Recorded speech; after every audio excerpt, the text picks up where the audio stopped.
Hello বন্ধুরা, আজকে আমি আপনাদেরকে দেখাবো কিভাবে সমান্তর ধারা অঙ্ক করতে হয়। তো চলুন দেখা যাক কিভাবে করা যায়। তো সমান্তর ধারা বলতে কি বোঝায়? সমান্তর অর্থ হচ্ছে সমান অনুসারে বাড়ে আর কি। যেমন মনে করেন যে একটা ধারা আছে, কত 1 আছে, প্লাস ধরলাম 3 আছে, প্লাস 5 আছে, প্লাস 7 আছে। দেখেন সমান অনুসারে কিন্তু বাড়তেছে। অথবা এরকম আছে 1 প্লাস 5 প্লাস 9 প্লাস 13। দেখেন এটাও কিন্তু সমান অনুসারে বাড়তেছে। কারণ কি, 1 থেকে 3 ডিস্টেন্স কত 2, 3 থেকে 5 ডিস্টেন্স কত 2, 5 থেকে 7 ডিস্টেন্স কত 2। অনুরূপভাবে এখানে দেখেন 1 থেকে 5 ডিস্টেন্স কত 4, 5 থেকে 9 ডিস্টেন্স কত 4, 9 থেকে 13 ডিস্টেন্স কত 4। দেখেন এরকম কিন্তু মানে আসলে সমান অনুসারে বাড়তেছে। এইসব ধারাকে বলা হয় কি সমান্তর ধারা। তো এইসব অঙ্ক বিসিএস ইউজুয়ালি আসে, শুধু বিসিএস না, ব্যাংক পরীক্ষা বলেন, বিভিন্ন ধরনের চাকরির পরীক্ষা বলেন, সব ধরনের পরীক্ষা আসে। তো আজকে আমরা দেখবো এইসব অঙ্ক কিভাবে হ্যান্ডেল করা যায়। তো ধারাটা হচ্ছে এরকম ভাবে যদি আমরা লিখি A1 plus A2 plus A3 plus A4 plus dot dot dot dot n আছে। তো দেখেন এখানে কয়টা পদ আছে যদি বলি আমরা 1 2 3 4, এগুলো গেতে গেতে গেতে গেতে কয়টা আছে, nটা পদ আছে। তার মানে কি কতগুলো পদ আছে, n সংখ্যক পদ আছে। তো n সংখ্যক পদ যদি আমরা বাড়ি করতে যাই, যেমন মনে করি যে আমরা সূত্র মনে প্রয়োগ করি, n তম পদ, n তম পদের সূত্র যদি আমরা বাড়ি করতে চাই, তার মানে কি এই n এর মান কত যদি আমরা বাড়ি করতে চাই, তাহলে আমরা এই সূত্র অ্যাপ্লাই করতে a plus n minus 1 into d। এখন কথা হলো এখানে a কি আর d কি, কারণ কি nটা হচ্ছে এই পদ সংখ্যা। এখন আমরা এবার জানবো a কি। a হচ্ছে ইউজুয়ালি প্রথম পদ। দেখেন প্রথম পদ কি a1, তাহলে a হলো কি পদ, প্রথম পদ। এখানে dটা কি, d হচ্ছে সাধারণ অন্তর। দেখেন ডি হচ্ছে সাধারণ অন্তর। অন্তর মানে কি বিয়োগ, তার মানে কি কোনো কিছুর বিয়োগ। তো কোনো কিছুর বিয়োগ বলতে আমি কি বোঝাচ্ছি এখানে, তাই এটা থেকে এটা ডিস্টেন্সটা, তার মানে কি যদি আমরা ডি বলি, ডি বলতে আমরা কি বোঝাবো, A2 বিয়োগ A1। সেমলি ভাবে এটাও লিখতে হবে, ডি ইকুয়াল টু A4 বিয়োগ A3, অথবা ডি ইকুয়াল টু A3 বিয়োগ A2। তার মানে কি পরের পথ বিয়োগ আগের পথ, পরের পথ বিয়োগ আগের পথ, পরের পথ বিয়োগ আগের পথ। এটা হচ্ছে ডির মান। ডির হলো তাহলে কি সাধারণ অন্তর, আর এ হলো প্রথম পথ। তো এন তম পদের সূত্র হচ্ছে কি a plus n minus 1 into D. তাহলে এটা হচ্ছে এন তম পদের সূত্র। এখন যদি কেউ বলে যে মানে এইগুলো সমষ্টির মান কত, এন তম পদের সমষ্টির মান কত, ঠিক এটারও একটা সূত্র আছে। সূত্র হলো কি n divided by 2a plus n minus 1 into D. এটা মনে রাখবেন, এটা হচ্ছে সমষ্টির সূত্র। আর আগেরটা কিসের সূত্র ছিল, n তম পদ, n তম পদ। এটা হচ্ছে n তম পদ, আর নিচেটা হচ্ছে কি সমষ্টি। তো এই হলো দুইটা সূত্র। যদি সমান্তর ধারা থাকে, আবারও বলতেছি কিন্তু ধারা কিন্তু অনেক আছে, যেমন সমান্তর ধারা আছে, গুণোত্তর ধারা আছে, স্কয়ার ধারা আছে, কিউব ধারা আছে। তো সমান্তর ধারা তার মানে কি যদি সমান অনুসারে বাড়ে, দেখেন সমান অনুসারে বাড়তেছে, তাহলে আমরা কি বুঝবো, সেটা হচ্ছে এই যে সমান অনুসারে বাড়তেছে, তাহলে আমরা কি সেটাকে সমান্তর ধারা বলবো। সমান্তর ধারার অঙ্ক করার নিয়ম হচ্ছে n তম পদের সূত্র হচ্ছে a plus n minus 1 into D, আর সমষ্টি হচ্ছে কত n divide by 2 into 2a plus n minus 1 into D.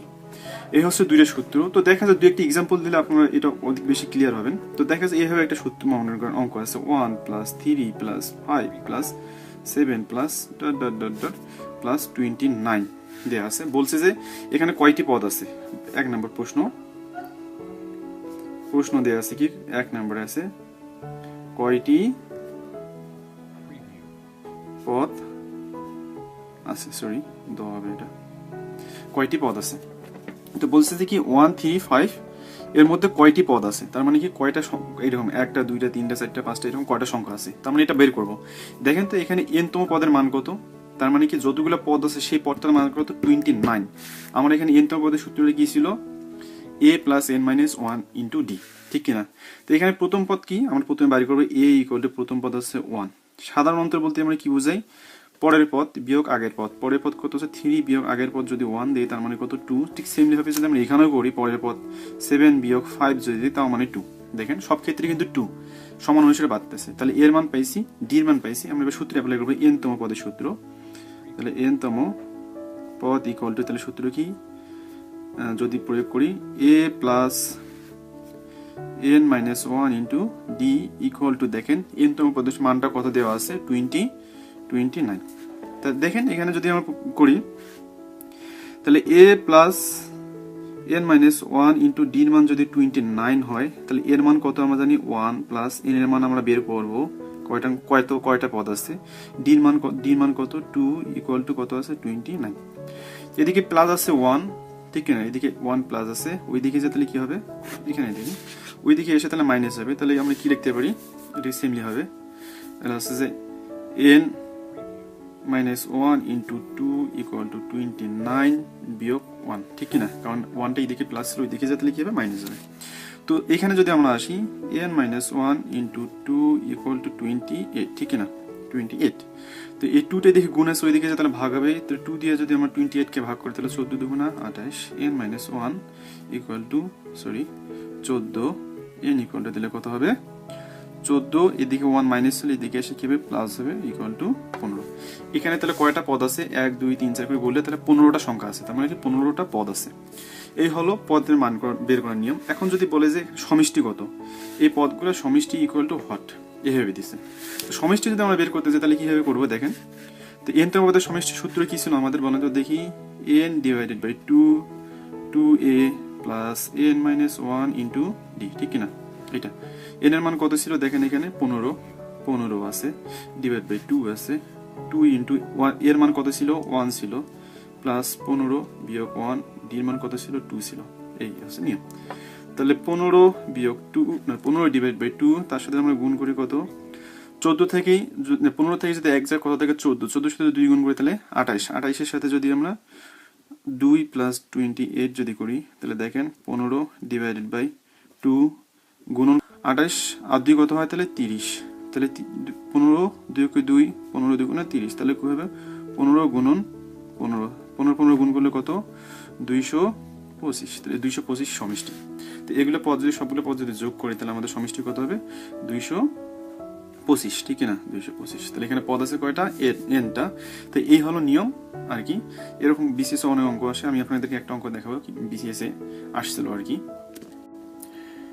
এবার আমি একটা সমান্তরাল এক্সাম্পল দেখাবো যেটি 37তম বিসিএস এ আসছিল। তো দেখা যাক এই অঙ্কটিতে বলা হয়েছে যে একটি সমান্তরাল ধারার সাধারণ অন্তর 10 এবং 6তম পদটি 52 হলে 15তম পদটি কত। দেখেন এখানে বলছে যে একটি সমান্তর ধারা, তার মানে কি ধারাটা কিন্তু সমান্তর, তারা সাধারণ অন্তর দেওয়া আছে, সাধারণ অন্তর মানে কি ডি ইকুয়াল টু কত দেওয়া আছে 10 দেওয়া আছে। আবার দেওয়া আছে 6তম পদের মান, যদি 6তম পদ আমরা জানি কি nতম পদের সূত্র কি, nতম পদের সূত্র nতম পদ equal to a plus n minus 1 into D. তো দেখেন এখানে n এর মান কত 6 দেওয়া আছে, তাহলে 6তম পদের সূত্র তাহলে কি হবে, এখানে যদি আমরা লিখি a plus 6 minus 1 into D equal to কি দেওয়া আছে পদটা মান দেওয়া আছে কত 52। দেখেন এখানে বলা আছে 6তম পদটি কত 52, ঠিক আমরা এখানে 52 লিখবো, a লিখলাম প্লাস এখানে যা আছে তাই লিখছি, 6 থেকে যদি আমরা এক বাদ দিই তাহলে কত থেকে 5 থেকে 5 গুণন ডির মান কত দেখেন এখানে দেওয়া আছে 10 ইকুয়াল টু তাহলে কত 52। ঠিক অনুরূপভাবে যদি আমরা a প্লাস লিখি 5 10 50 ইকুয়াল টু 52, অতএব a ইকুয়াল টু তাহলে এদিকে 50 প্লাস ছিল ওই পাশে যে কি হবে মাইনাস হবে 52 বিয়োগ 50 ইকুয়াল টু 2। দেখেন এখন আমরা এখানে কি পাইছি a পাইছি, তার মানে কি প্রথম পদ ইকুয়াল টু 2 দেওয়া আছে আর সাধারণ অন্তর দেওয়া আছে d ইকুয়াল টু 10 দেওয়া আছে। আমাদের কততম পদের মান চাইছে দেখেন বলছে 15তম পদের মান কত, দেখেন এখানে বলছে হলে 15তম পদটি কত, তো আমরা n এর মান কত বসাবো 15, কারণ কি 15তম পদ, 15তম পদের সূত্র কি a plus 15 minus 1 into D, এর মান কত 2 প্লাস 15 বিয়োগ 1 ইন্টু ডির মান কত 10। ঠিক আমরা যদি যোগ করি এবার 2 প্লাস 15 থেকে গেলে কত থেকে 14, তার সাথে গুণ করবো 10, তাহলে 2 প্লাস 14 সাথে 10 গুণ করি তাহলে কত হয় 140, তার সাথে যদি 2 যোগ করি তাহলে কত হবে 142। এই হচ্ছে অঙ্কটা, দেখেন কত সহজ অঙ্ক, এটা 37তম বিসিএস আসছিল। তো এই হচ্ছে সমান্তর ধারার অঙ্ক করার নিয়ম। তো আমরা প্রথমে পদ সংখ্যা বের করবো, পদ সংখ্যার সূত্রটা আবার বলতেছি, পদ সংখ্যার সূত্র হচ্ছে কি a plus n minus 1 into D, আর সমষ্টি সূত্রটা কি n divided by 2a plus n minus 1 into D, এই দুইটা সূত্র যদি আপনি জানেন তাহলে সমান্তর ধারা যে কোনো অঙ্ক করতে পারবেন। তো এই হচ্ছে সমান্তর ধারা অঙ্ক করার নিয়ম। ভিডিওটি দেখার জন্য আপনাদেরকে অনেক ধন্যবাদ। ভালো লাগলে অবশ্যই শেয়ার এবং কমেন্টস করবেন এবং সাবস্ক্রাইব করতে ভুলবেন না।